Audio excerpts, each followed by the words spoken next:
kick it off. Give us a really tall building elevator pitch of how you got to where you are. It's been a wild ride, let's say. Yeah. So I blogged for a couple years, and then I got hired by a radio station here in Oklahoma City. And then from there, covered the basketball, football team for a year. And then went to a student newspaper at OU, and then kind of trickled away from there, and then got this gig with USA Today. They just kind of reached out to me, and it's been really fun over the last year or so. It's I don't know. It's a little bit we do things a little bit differently than what most journalistic sites do, just with the data stuff and all the stuff that we kind of look at to gauge our opinions and this and that. So it kind of separates us, which is what's been fun. I think it's what's driven our content and traffic and audience and this and that. So it's been a good ride. For sure. You guys have a really good team over there. The data analytics guys you guys have, I think the content's great. So talk us through maybe, we know there's a long road ahead of you. Talk us through some of the cool stuff you've got to do, maybe a goal that you have in mind for down the road. Nothing too formal, just. No, I think just some of the, like, getting to cover Trae Young was pretty cool. He's ended up being obviously what he's becoming in the NBA. So that was actually the first program I got to cover, was that basketball team. So that was an interesting ride all the way through, especially on the sports betting side of things as well, because I believe they were just like 500 against the spread that year, which was crazy for how good they were at the beginning of the year. I mean, they were like 10-8-1, 9-1, 10-1, and finished maybe 500. So no, they were up and down teams. So it was really fun to cover that team. And then, like, people come to us, and if you see the film stuff that I'll put out, like, that's all derived from, like, getting to cover Oklahoma. Like, the stuff that they do schematically is really fun to get to know the ins and outs of, and see these guys kind of talk about what makes the program successful. I think, like, you can take away that stuff and, like, know, like, if you go cover someone else, right, and you get to cover Oklahoma, like, you go cover someone else, like, you kind of know how, like, the program is going to be run successfului at this point. So you kind of have a good gauge about if you go do something else. So it's been really cool. But yeah, like I said, we're here. We've got a little bit more ambitious and stuff that we want to go do as we kind of, the time rolls on, and we'll go see what we go do. Yeah, that's all. Yeah, you're fortunate to get to watch a master class over there with Riley's schemes and stuff. It's pretty exciting. Those guys, and I've told you this before, I think Oklahoma over the past 5 years has been, at least offensively, one of the most fun and creative offenses to watch. And now you tie in the defense, you're looking at probably one of the most complete teams in the country at this point. It's interesting if you look at the data, right? I mean, if you look at them even against the spread as a team this year, they're really good against the spread. They're really good, top 5 to 10 team analytically. So, no, it's interesting because, like, it is weird. Like, you have all that information, right, like, about Oklahoma this year, that they have a much better defense than what they typically have. The offense is even worse than a year ago, which is kind of weird to think about in a different way. They don't run the football nearly as well. But they're just, like, the last thing you thought of them was Baylor. And I know we'll get into the Iowa State game here quickly, but they're just an interesting team to cover this year as well. And then you add in the pandemic side of it, to where you're not seeing any of these guys in person besides playing a game on Saturdays. It's just it's made it a really weird experience this year. So we'll see kind of what this tail end of the year looks like. Yeah, for sure. Well, that's fun. It's funny you say that, because I'm gonna ask you to throw out maybe a fun rule for gambling, and one of the ones that some of our buddies have lived by is something called the Baylor over, which was when RG3 was lighting it up at Baylor and had somewhat of a soft defense, but was hanging like 50 points a game on teams. We started just betting the Baylor over every week, and was pretty successful doing that. And then what we found was there was a team like that every year. And so that transitioned from Baylor to Texas Tech to Oklahoma State with the Mason Rudolph offense. And you had Lamar at Louisville. And then you had this string at Oklahoma that was like incredible. But yeah, that 2018 team with Kyler. Yep. Yeah, because the Oklahoma-Kansas game, because Oklahoma, that was a guaranteed that game was going over. There was no way. Yeah, exactly. And then last year you have Joe Burrow with their defense and their offense. Yeah, they were a pretty much over team last year as well. Yeah, and then you get to Alabama, but like, did the game go over this last weekend? What was it, 55-3? So no, because the over was at 70, and see, that's the games that get you beat. That's the games that get you. You think that's a sure thing, because all you need is Arkansas to score a touchdown or two. Like get to 14, and you have a good shot at Oklahoma hanging mid-50s, or Alabama, excuse me. But so that was monikered the Baylor over. So if you're gonna have some fun and kind of call out one specific rule for that, what are you doing? What's your go-to here? I think this year, for the most part, you've seen me like pick Florida pretty often. I think like they have a really good offense in terms of the numbers. I mean, historically, this is a really, really good Florida offense. Yep. And then you add in not being able to guard Kyle Pitts, like defensively. There's not a team that can.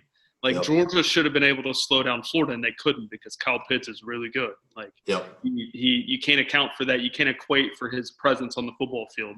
Yeah, he is a matchup nightmare. He is going to do so well at the next level. So Florida this year against the spread has been very good. I mean, I just think that, like this weekend, I mean, I think probably another thing we'll probably talk about is like market overreacting, because Alabama beats the crap out of Arkansas. Florida gets beat by LSU because of a shoe throw, right? Does whatever they do, yeah. But if you go look at Bill Connolly's ESPN numbers, right? LSU, Florida had like a 99.6% chance to win that game based on the stats of the game, like at the advanced box score. Mm-hmm. So, like, Florida should have won on a normal game with a normal average. I liked Florida this year quite a bit. I think they're a lot better than what people even perceiving them. I get them being number 7. I mean, don't get me wrong. You saw me kind of hate on that a little bit, but so Florida specifically, is Kyle Trask the Heisman this year? I don't know if he's a Heisman candidate. I don't know if he's the best player on his offense. Yeah, that's a good point too. When you think about Florida, you're thinking about Kyle Trask and thinking about throwing to all these receivers, this and that. Like the Tony guy is really good, the slot receiver. Can't think of his first name. He'll be an NFL guy if he's not yet. Yep. And then I think their offensive line obviously has to play better. Like Kyle Trask was getting pressured last weekend against LSU, which is not good. LSU, LSU was playing with 54 scholarship players. Yeah. A ton of freshmen. And they got after Florida last week, which is not a good look. But no, I mean, they still put up a ton of yards on like 375 yards at halftime. If you saw the stat, like they were outgaining LSU by almost 200 yards. Yeah. So it's, so Florida specifically, like Kyle Trask, I don't know if he's a Heisman candidate. Is he a quarterback at the NFL level that can do what maybe a Kirk Cousins can do, or can do what a Ryan Tannehill could do? Absolutely he can. I mean, he could be that kind of player. And if he's got a guy like Kyle Pitts to throw to at the NFL level, I mean, he'll be pretty good too.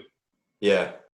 Kyle Trask is less, impressive optically because of what we saw from Burrow last year, even though numbers are pretty much on par, but everyone's kind of saying, seen this, Yeah. I mean, there's no here's what another thing people need to realize, like, especially Joe Burrow at the next level, like getting to see him in person made it appreciated even more.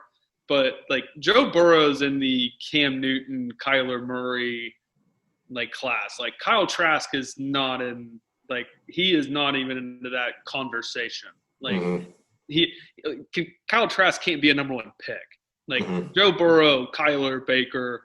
I mean, you go to that draft class with Josh Allen and that group. But Kyle Trask is, I don't even think is like a QB1 or QB2 in this draft. And I think that Joe Burrow, especially up in Cincinnati, he's doing things up in Cincinnati already from a mental perspective in the NFL, to where he's already figuring things out as a rookie. And if Joe Burrow starts figuring things out and he starts playing the way he did at LSU, I mean, I don't know if he's going to be putting up Matt Stafford numbers. He may be one of those guys that just puts up ridiculous yards and points every weekend, but he may not win. But he'll put up a bunch of yards and points. Yeah, look out if that happens. If they decide to invest in protecting him, But that AFC North division is going to be fun for the next decade. Yeah, for sure. It's going to be really fun. What about the Big 12 in general? I know that's kind of your wheelhouse. So, should it stay where it is? Do you have dream schools that you'd like to add if you could, or who's coming in if you have a magic wand here? I think it's really pointing towards Oklahoma going to the Big Ten.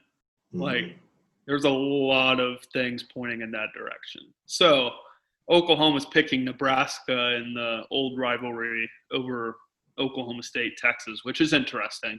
Mm-hmm. But if the Big 12 were to add some teams, I think like Arizona State's a viable option. USC, like if you want to go west, that's cool. Colorado, somehow it's still good at playing football in that conference. That's how bad the Pac-12 is. I didn't say it. We're neutral. I didn't say it. And then I think like you could in theory, it's fun to think about Nebraska, Arkansas. Like if you did Nebraska, Arkansas, Colorado, Cincinnati, and you can kind of pick it in the middle of the country. I think the Big 12, that would work as well, but I don't know. It would be – I don't see Arkansas leaving the SEC. I could see Nebraska with what's going on in the Big 10 leaving the Big 10. But I don't know if they would come back to the Big 12, which is then what does Nebraska do? Do they go join the Pac-10, Pac-12 and make it even worse? No, the Big 12 is going to do what the Big 12 does. I mean, right now – you've got what about SMU? What about the Mustangs? You want to see them in the Big? That's the thing with SMU and Houston will never be able to be in the Big 12. If they had to redo it again, TCU would not be a part of the conference either. Like think about it. They're taking recruits away in that area that are good. That like if Oklahoma this weekend, just for example, Oklahoma misses on a bunch of recruits for signing day tomorrow, right? Mm-hmm. Like they could. In the past, be able to fall on a guy that maybe is going to TCU that is good, like, and is like, well, now those guys are all going to TCU or SMU. So Oklahoma and Texas aren't going to welcome in any more schools that are going to be taking away any more of those recruiting pipelines. So SMU, Houston, none of those teams will able to. I don't see Oklahoma or Texas ever partnering with either of them. So for those. Stay out of my backyard, either go north or west. Yeah, we're not taking on any more group of 5 schools, I think is the Big 12's intentions. Interesting. So from the conference, let's expand out a little bit on the current playoff format. Everybody is just being a nightmare about it. Everyone has an opinion.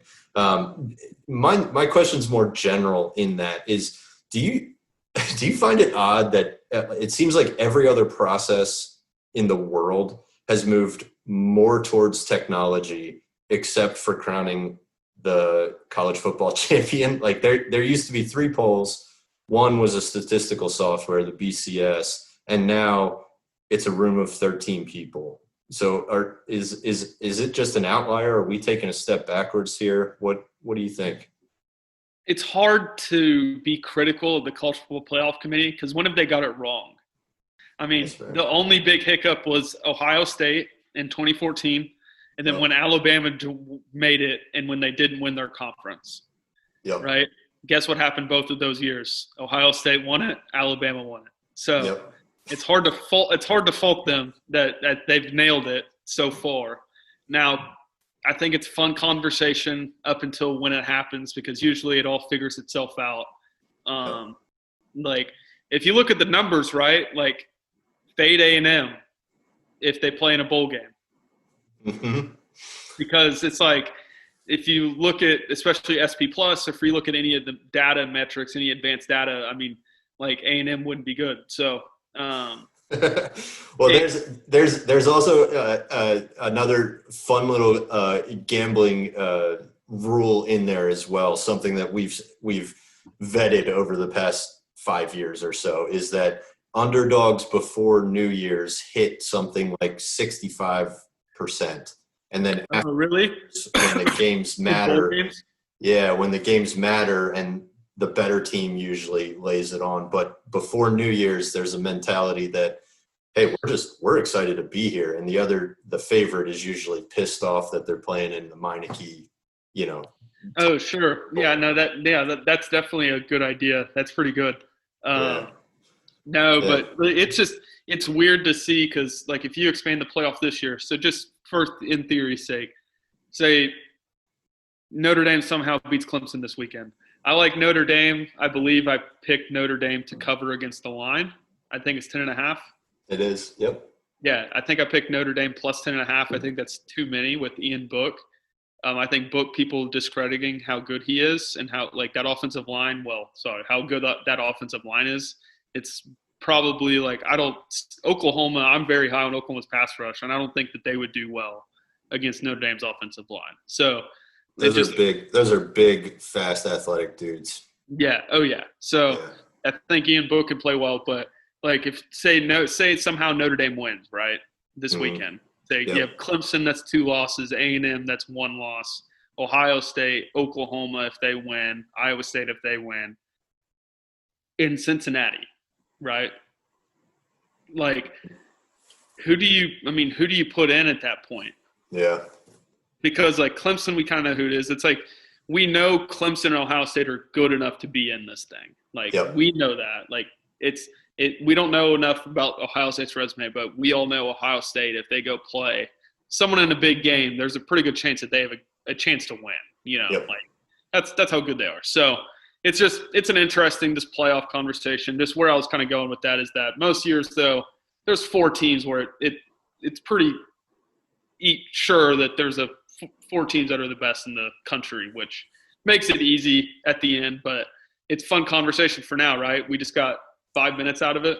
Yeah, I would agree. I think they actually do a tremendous job, and I also think, to your point, there is a ledge typically after those 4 teams, and the 4 teams that are in my mind are usually just a step above from recruiting all the way up to a head coach. They're just a little bit better than that next tier of team, the Cincinnati's, I think a couple years ago we did a season preview thing, and one of my comments was that the disparity between the top elite teams in college football and the rest, it would be shown this year. We would see more of it.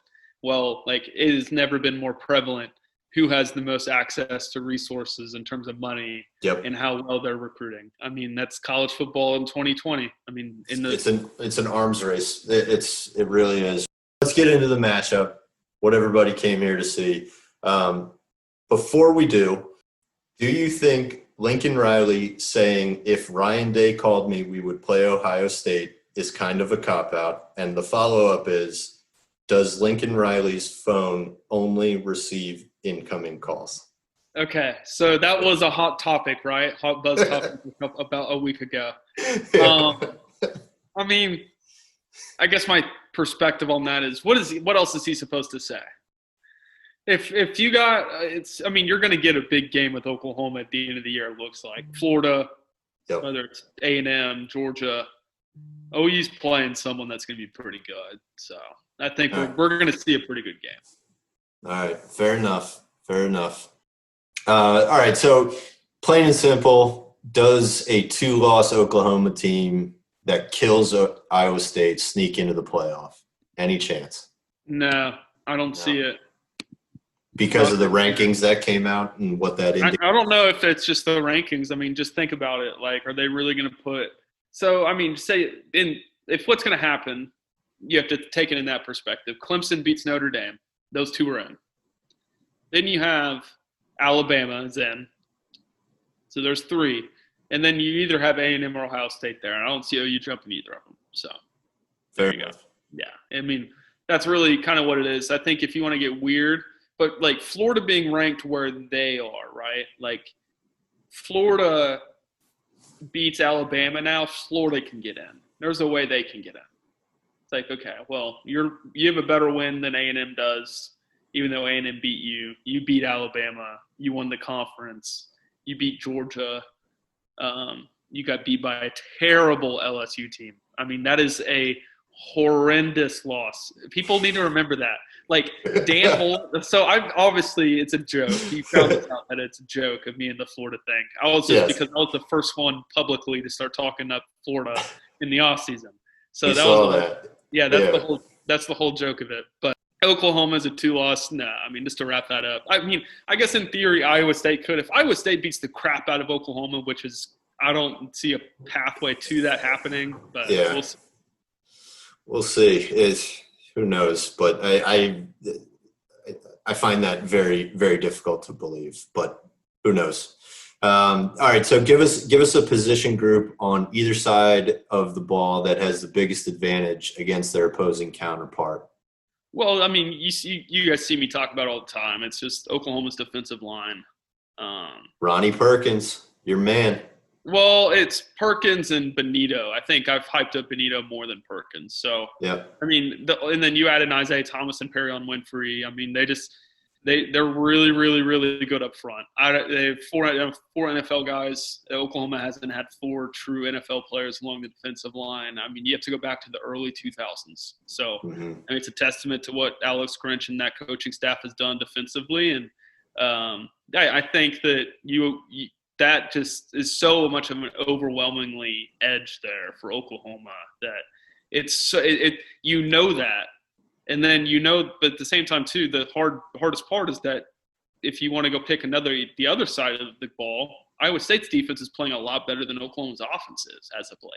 Mm-hmm. So it kind of goes into the stuff I was talking about earlier with Oklahoma not having like the best offense they've ever had, right? Like they are far from it at this point, which is crazy. They're still really good, like top 5, top 10 offense in college football. But from where they were at with Kyler Murray averaging almost a first down a play to where they're at right now is at a completely different level. So it's such a framing bias too. Just having watched Oklahoma and being able to truthfully say. Well, I mean, you have to think about this in theory though. Like people that cover Oklahoma, like your idea of good quarterback play, good offensive line play, good wide receiver play, and good running back play, and good tight end play is all skewed because you've seen the best of the best.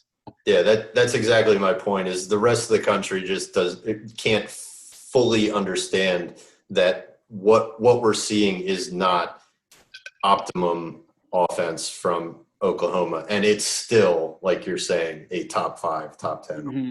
So it's incredible, and it's a total hat tip to Lincoln Riley and how he's run that program and all the way up from recruiting. So I think that guy is just incredible. So is that the matchup you're watching? Is that the matchup that decides this game? The Oklahoma defensive front against the Iowa State offensive line, and who dominates what there, or is there? Well, I think just Iowa State's going to have to keep Brock Purdy clean.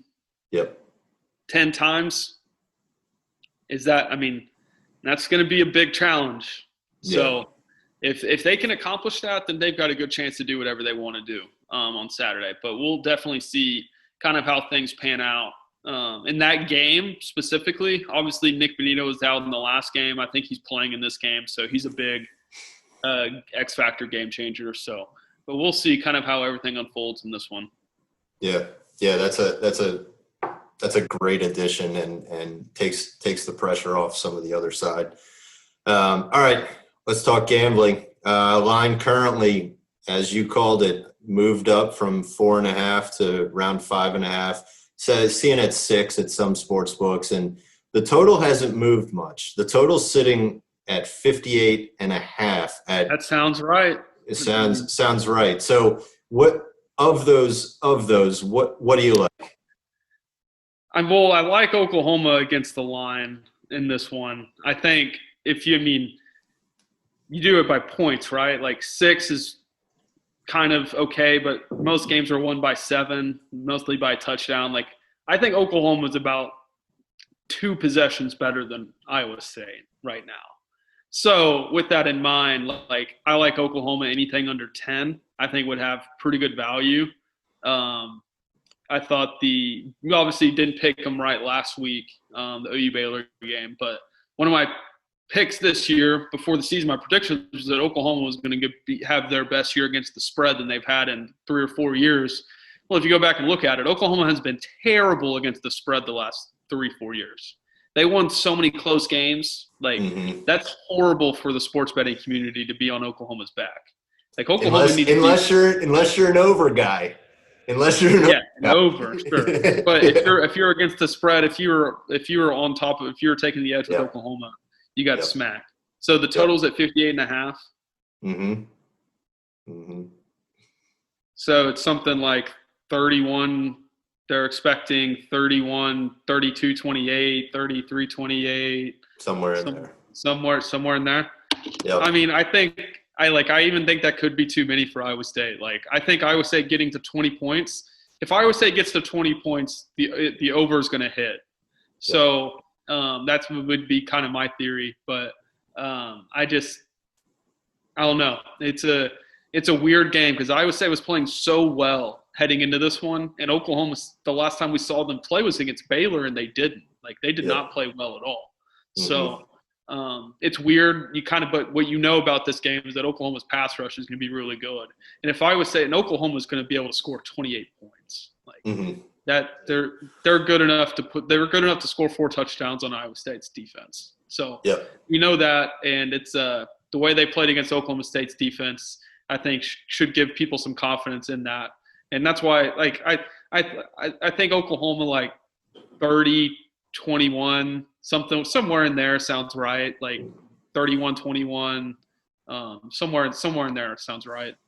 So it sounds like in your head, in your analysis, you've kind of set a ceiling on that line at about 10, which is, like you're saying, 2 possessions better than Iowa State. Is that your ceiling on the spread? Would you go higher than that? Is there anything that would make you jump it? Well, if Oklahoma can run the football, Oklahoma can run the football on Saturday, Oklahoma can win this game by 2 touchdowns. I think that's obviously going to be a huge starting point. And you look to the end of the third quarter, beginning fourth quarter of that first game. If you go back and watch it, Oklahoma started running the football well against Iowa State, which is tough to do. Whenever you start getting to the X's and O's, what Iowa State does defensively, it's something that's really tough to do. So I think Oklahoma has a chance to be a team that whenever you talk about them running the football, it just adds a different element because the play action pass with Spencer Rattler, who's really good outside the pocket, and then you just kind of add everything together. I think they could win by 2-3 touchdowns if Oklahoma can run the football, which is a major question mark because they haven't been able to do it consistently all year. Yeah, no, that's exactly right. And on the other side of it, to your point about not seeing the over as the play here, is the other side of it. The clock ticks on that run with that running back. Breece Hall. Yeah, man, he is good. He's got a ton of value. He's going to be like at the NFL level. I don't know if he's like as good a value as what David Montgomery is with the Bears in terms of just being able to catch the ball in the backfield. But in terms of making guys miss, Breece Hall's unbelievable. One of the best. Yeah, he's incredible. He's everything I was thinking and hoping Chuba Hubbard would be this year. Well, that's what Chuba Hubbard was a year ago. Yeah. So he's tremendous, and it'll be interesting to see if Iowa State kind of chooses to run at that Oklahoma front to take the teeth out of that pass defense. I got to think because Brock Purdy's an athlete, but he's not outrunning. He's not outrunning your defensive front in a scramble drill. Nick Bonito is going to have a chance to have a big day on Saturday. I think that this is his. I think this is a game where people kind of start talking about him as well as Ronnie Perkins. That would be my theory heading into this one. Where do you see them both going in the drafts? Perkins right now would probably be a late second, early third. Bonito would probably be a middle third, late third, somewhere in there. I think both those guys could return. I think Bonito will. Perkins, on the other hand, if if Perkins plays well in this game, and then the next game he plays well again, that's a guy that could rise in the mid-second round. If he does that, I don't know how you turn down that kind of money. I don't. Yeah. It makes no sense. If you're playing football for free, why would you turn down that millions of dollars to be able to keep playing in college? It makes no sense. Yeah, that's fair. Is there any franchise that you would say no to as a college athlete? You go to the draft, you're sitting there. The Jets would be very interesting right now. If I was in Trevor Lawrence's shoes, right, would you not? You'd have some Vietnam style breaking of fingers to get out of the draft. Yeah. Yeah, it'll be interesting. We've been covering that for a while, and just, and this is slightly off topic, but Adam Gase is like, he is playing to lose. Like he knows. No, absolutely. At the end, no doubt. And it's obvious. Like he's not even trying to hide it. He sent. You can say all you want that Greg Williams was the one who sent that blitz. I know for a fact that Adam Gase was in his ear going, "Send the house, send it." So, all right. Anything else? Anything else this weekend that you like better than Oklahoma at less than 10? Is there anything else on the board that you're looking at that you think? Oklahoma would be one of my favorites. I think the other one is Ohio State Northwestern. See, another thing is, as you'll see, that I think has been it's kind of a rookie strategy from this perspective, but I think betting favorites against the spread is probably a better idea for you in a year like this, because teams that are typically favored as much as what Ohio State would be or this or that have recruited better, so they have more depth, more than likely. I think taking programs with great culture, like in terms of that if they overperform where they've been recruiting as a program, I think are really smart as well. So Ohio State Northwestern. State. You got 20.5, minus 20.5, and over. Under 21 has good value. Ohio State against Northwestern, they're three in terms of talent. They are 3 touchdowns better than Northwestern at least. Yeah, I would agree with that wholeheartedly. I would push that number. For me is probably closer to 24. For sure. OSU is good, and they I think it's weird to hear you call them OSU. I know we're not down in Oklahoma, but and I think Ohio State still has a chip on their shoulder and still feels like they need style points, even though they might not. I see this as them really pouring it on and reminding Northwestern, hey, you're still Northwestern, and we're still Ohio. Yeah, Northwestern, I don't really care. Nobody in the Big Ten is very good this year besides Ohio State. So Justin Fields is an animal. Yeah, I was so it was so tough to see him leave Georgia after seeing the quarterback debacle that happened there this past year. Well, thanks to Oklahoma. If you think Oklahoma, Jake Fromm goes for a career day in the Rose Bowl and makes him the starting quarterback for the next 2 years. That's right. That's exactly right. And it seems like they found something in JT Daniels, but that program's just. We'll see. Yeah, Missouri's not very good. That's exactly right. We will see. Okay, last one here. Give me your 4 teams in the playoffs. Oh, it'll be Ohio State, Notre Dame, Clemson, Alabama. It's simple. Make it easy. I think Alabama, Notre Dame would be your 1-4, and then Clemson, Ohio State, your 2-3 in a rematch. I would take Clemson and I would take Bama, but I would take Bama not against the spread though. That would be. Okay. I think that number would come out above 10.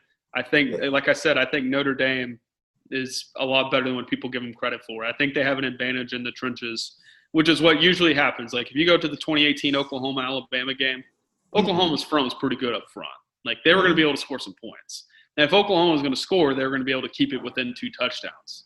So I don't think Alabama's defense is good as what everybody's touting it to be. I don't know. Maybe it's just me being an anti-SEC guy. However, I do think I kind of know what I'm talking about. So we'll see how it all plays out. Except for Florida, for everyone out there listening, except for Florida. I've got Florida covering 17 this weekend. Okay, fair enough. Okay. South Face is unguardable. I told you that. I said this. Yeah, no, he is a monster. There is going to be a very lucky team who runs into him. He reminds me a lot of Darren Waller at the next level. I mean, he's just like, he is physically gifted. He can run routes, and he uses his body incredibly well. I mean, yeah, I don't know if there's like a really, really good comp out there, but I mean, he could have like a Vernon Davis kind of career in the NFL, 14, 15 years, catches a bunch of touchdowns in the red zone. Yep. Kind of looks like a basketball player, but yeah, he's really good. He's a threat for sure. All right, we are now going to get into the lightning round. So we'll wrap this up, and we're going to run through these. Just first thing that comes to mind, spit it out, and we can go pretty quick here. All right, you ready? Yeah. All right, let's hit it. Who would you rather have on your sideline for one game, Lincoln Riley or Matt Campbell? Lincoln for one game. Yeah, just so he can script the first quarter. Okay, fair enough. Who would you rather want to build a program from scratch around, Lincoln Riley or Matt Campbell? Matt Campbell. What is better, Rattler's hair or the name Brock Purdy? Rattler's hair? No, probably Brock Purdy. You can get away with that. Shrug it off. Favorite sports movie? Bull Durham. Nice. Personal best game day experience to date? OU Ohio State was fun in Columbus. That's cool. OU Texas is the best. If you've never been, you've got to go. Texas State Fair. Really fun. Name your top 3 bucket list stadiums to visit. I want to go to Duke, North Carolina, Cameron Indoor, Iron Bowl between 2 good Auburn, Alabama teams at Bryant-Denny. I want to go to an Alabama LSU game at LSU. At night, right? At night, yeah, absolutely. For sure. The next Texas A&M game I want to go to. Excellent. Whenever that is. Super Bowl would be pretty cool, but we'll see. Excellent. All right, it's Friday at 2:30 a.m. Give me your delivery or pickup order. Man. What's open at that time? Oof. Like, can I say anything's open, or is it something? Yeah. Say everything's open. Everything's open. I'd probably Postmate, Panda Express, or something. Nice. Total carbs. All right, coolest sports figure you've met to date.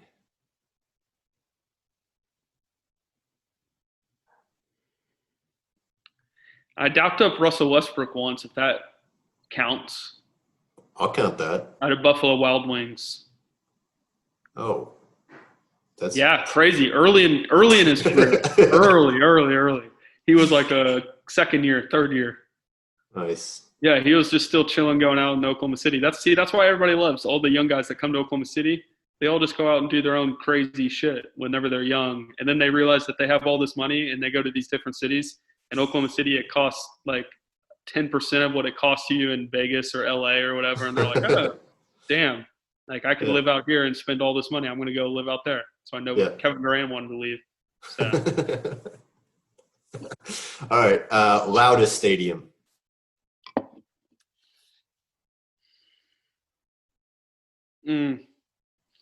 So this kind of cheats because I was at OU Tech whenever I was a kid in 2008. The game day Sam Bradford game when they scored 60, whatever. Yeah, that's fair. So it's kind of cheating, but this is crazy. Thunder playoff game. Have you heard or seen any of those on TV? I've watched them, so I've heard the crowd interacting, but I had no idea it was that loud. It's like, imagine what a college football environment is like inside a dome. That's It's a bunch of crazy college football people watching the NBA. A bunch of rich white college football people watching the NBA. So had to throw that other part in there too. Will Texas ever be back? That's a great question, and that's worth the story. I should probably write something on that. No, like I'm not meaning that to be funny. Like, it's a general. No, like, it's crazy. It's an actual conversation, because whenever you talk about Texas, and I've said this, whenever you go look at recruiting, which is if Texas wants to compete, and I'm tired, and this is the biggest thing, and this is the part where it's like, draw the line with Texas people, because like, Texas doesn't understand that they can't just walk into a door in the state of Texas anymore and go land a kid and recruit it. They just can't. Ohio State has a ton of people. Ohio State's getting a ton of people from the state of Texas. Oklahoma's recruiting at a high level. And the other thing as well is that people have to remember is that Texas has to beat Oklahoma first before doing anything else. So they've got to get to Oklahoma's level. Like, they got to stop worrying about beating the Alabamas and the LSUs and the Ohio States of the world. Like, they got to go beat Oklahoma first. And Oklahoma's recruiting at a level now to where, you know, the next 2 to 3, 4 years is going to be fruitful for them. So to your question, will Texas really ever be back? So the recruiting class this year is okay. Recruiting class next year has been blown up because of this Urban Meyer fiasco. You've seen me tweeting about that. And then, so the next time they may be able to land a big-time recruiting class is in 2023. I mean, that's 3 years from now. That's a long time. And those guys are not producing 3 years from now when they get recruited. That's a year and a half, 2 years. Yeah. So to your question, will Texas ever be back? Like, the next time there's conference realignment will be 2024, 2025. Will Texas have a leg to stand on during conference realignment? It's a fair question. Yeah. From a financial perspective, they will, because they'll throw money in anything. I mean, they're about to drop $37 million in a year to get Urban Meyer to be their head coach. Think about that. $37 million to pay 20-plus coaches not to coach, and just to pay Urban Meyer before paying his assistants. That's what Texas was about to do. Nuts. In a pandemic.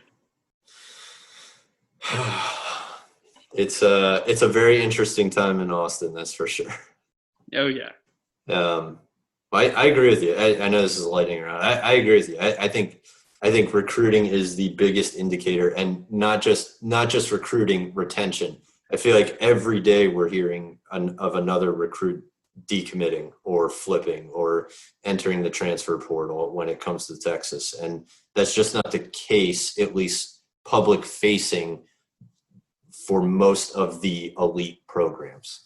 And so that they fall into a different category from that standpoint of not being able to keep the people that they are bringing in as well. So I think it is a long road ahead for them. But anyway, that's besides the point. Anyway, all right, give me your least favorite coach, head coach. Oh, and turn that thing right back around, Tom Herman. That's segmented so naturally. All right, can anyone touch you in Rocket League? Haven't played much the last 3-4 days. If I'm playing in like consecutive days on like day 3 or 4, you're going to have to be really, really good. You're not going to have to be or novice. I can do some crazy shit. I'm probably going to play tonight. I'm probably going to play here in a bit. All right, last one. True or false? You would have let the Boomer Schooner tip over. So I was covering that game. I was up in the press box covering that game. Yeah. Really? Oh. Probably one of the craziest things I've ever, it's like, oh shit, the Schooner's falling over. Like, it was like, oh my God, that just happened. No, that thing was crazy. That was nuts. It would be like the USC Trojan, like putting putting the sword through his foot when he puts it in. Florida State Seminole person falling off the horse or something. I don't know. Lighting the field on fire with their all right, cool. Well, hey, throw out any handles for people to follow you, or any place where they can get info for you, so we can get. Well, I think for the most part, and I'll say this, it's been weird. Like, I think you have to embrace like the sports betting community now. I think it's something you just have to do, because it's like, I don't know. They require information to make their information, right? And like, we have it. So it works hand in hand with everybody, which is great. I obviously love, I think, against the spread as well. If people paid attention to it, it's great to see the value in a team. Like, I think teams that cover the spread, I mean, it's a joke. Like, good teams, great teams cover, right? Yep. Teams don't. So it's you kind of have to embrace it at this point. You can follow me at Kegan Reneau. That's KeganReneau. And then the website, SoonersWire.com, powered by USA Today Sports. So, all right. Well, we're gonna wrap it up. You got any last words of wisdom for folks, or what? Know what you know. Like, you can look at all the data and all the film all you want about college football. It's crazy. I mean, I think I'm at 55% on the year to date, which is for a guy who doesn't just look at the data every week, I think it's pretty good. So so let me just interject. That's good. That's really good. So yes. Okay. Yeah, is it? Okay. Yeah. I don't know. Did I break it? No, I mean, it's more of a, like, I don't know. I've been doing this for like 2 to 3 years now. I know there's some weeks. See, that's the worst, as I know about myself, is that there's some weeks that go like 1-11. If you follow it for an entire year, there's some weeks that'll go 1-11. It's like, oh boy. And then the next week is like 9-3. And it's like, okay, things are right. That's the other thing too. It's like, you can't, if you're going to sports bet, you can't be emotional with it. Like, you really can't. Like, if you do, the next thing you know, it's like, if you're trusting your data, that's something, thankfully, the kid that works for me, Steven, he's got his own model. It's like, I always say this, there's a lot of things numbers can't account for in football games. It's a different sport. You just can't, it's X and O schematics, coordinator matchups, this and that. So that would be my final words of wisdom. That's it. All right. No emotion at all. And unless you win. If you win, you can celebrate. That's the only part. No valleys, only peaks. Exactly. All right, Kegan, thank you, man. This was awesome. Really, really appreciate it. And we'll talk to you soon, man.